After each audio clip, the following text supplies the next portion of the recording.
Good afternoon. My name is Dahlia Walker, and the topic for my explanatory speech is pardons.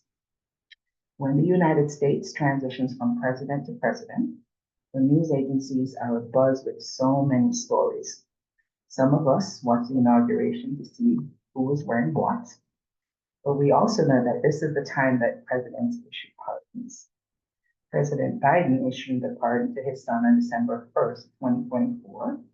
And on the day of his inauguration, President Trump issued pardons for people who were convicted of storming the Capitol on January 6, 2021.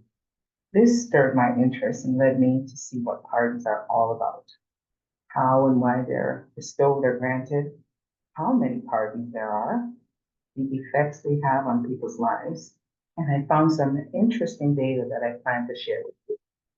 I will also highlight a particular pardon that caused a celebration in the Caribbean, and especially the island of Jamaica. Most importantly, the Bible tells us about a different kind of pardon. So let's get into it. What are pardons? The office of the pardon attorney states that a pardon is an expression of forgiveness and can help eliminate some of the consequences of a conviction. Who is the pardon attorney, you ask? Okay, her name is Elizabeth Warner. I will share my screen.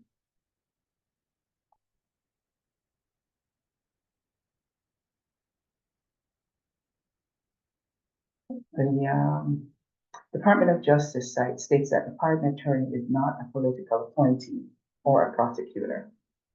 They prepare the documents necessary to carry out the president's decisions, and they have been assisting our presidents for over 130 years.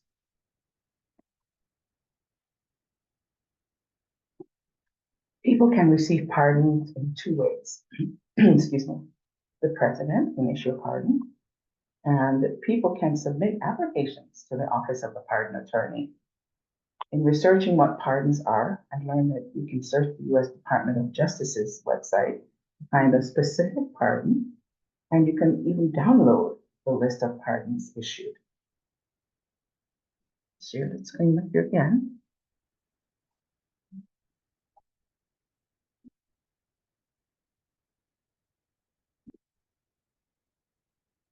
On this illustration, you'll see how you can search for a pardon recipient. You put the name, first and last name, and in this case, I put Marcus Garvey, and it detailed two pardons. One that was, as you can see, final action was in 2016, and most recently on January 19, 2025. On this screen, it shows us how many pardons were processed by the Office of the Pardon Attorney. It says that there were 84,070 pardons processed, some pending, some granted, and the majority were denied, 47,800.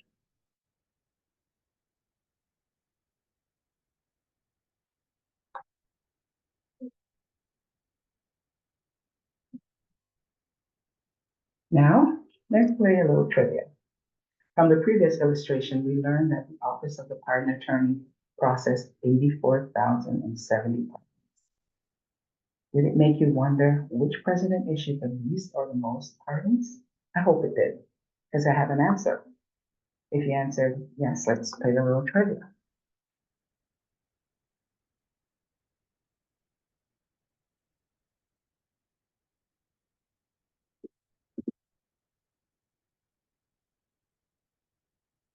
All right, I'm going to take your best guess.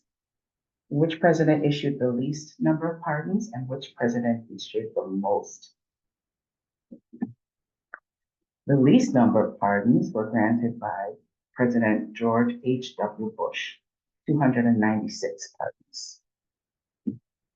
The most pardons granted were issued by Joseph Biden at 9,573.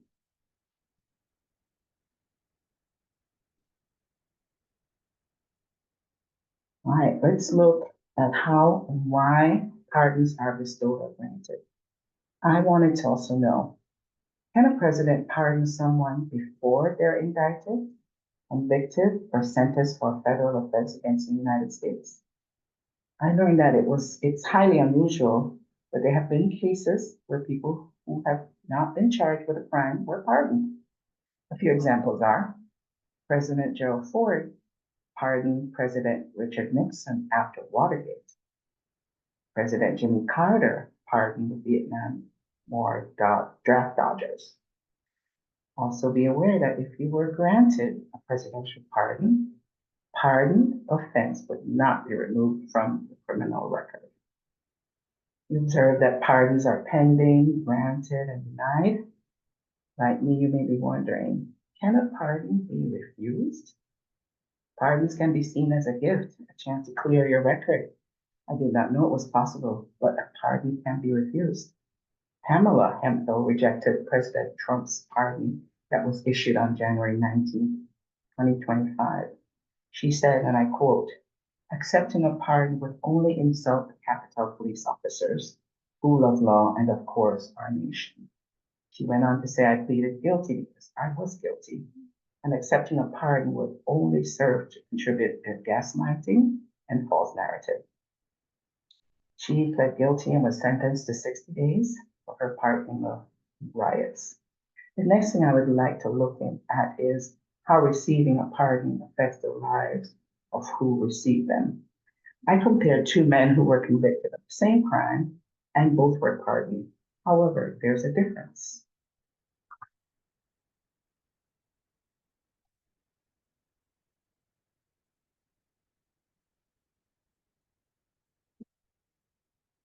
As you can see in the illustration, I compared um, Jerry Donald Manning and Marcus Garvey.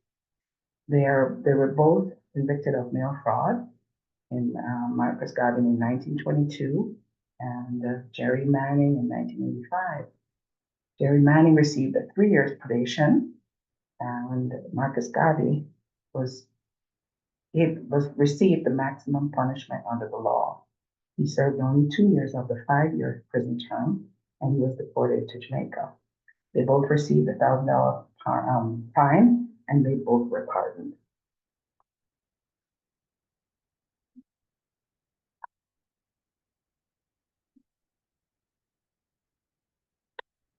I'll stop sharing the screen.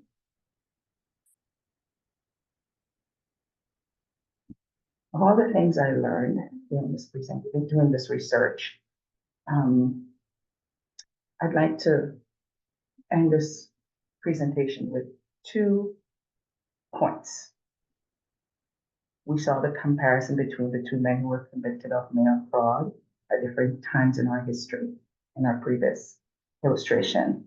Jerry Manning went on to serve his country and is still making a difference in people's lives. Marcus Garvey was deported to his homeland in 1927, and because of his contributions, he was honored as Jamaica's first national hero. The headline news story in Jamaica's main newspaper, the Jamaica Gleaner, stated on January 20th, diaspora hails long overdue pardon for Marcus Garvey. Allison Wilson, who is Jamaica's Consul General in New York, was quoted as saying, this is a victory not only for Jamaicans, but for all people around the world who have been influenced by Garvey's vision of unity, progress, and uplifting. Today, we celebrate a long overdue recognition of a leader whose contributions continue to shape our collective aspirations for justice and equality.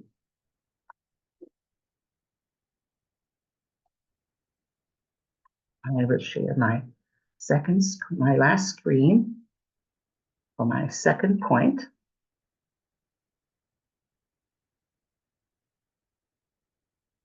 I would be remiss not to end with the most important pardon of all. It comes from Isaiah 55, verses 6 and 7. It tells us, seek the Lord while he may be found. Call upon him while he is near. Let the wicked forsake his ways and the unrighteous man his thoughts. Let him return to the Lord that he may have compassion on him and to our God, for he will abundantly pardon.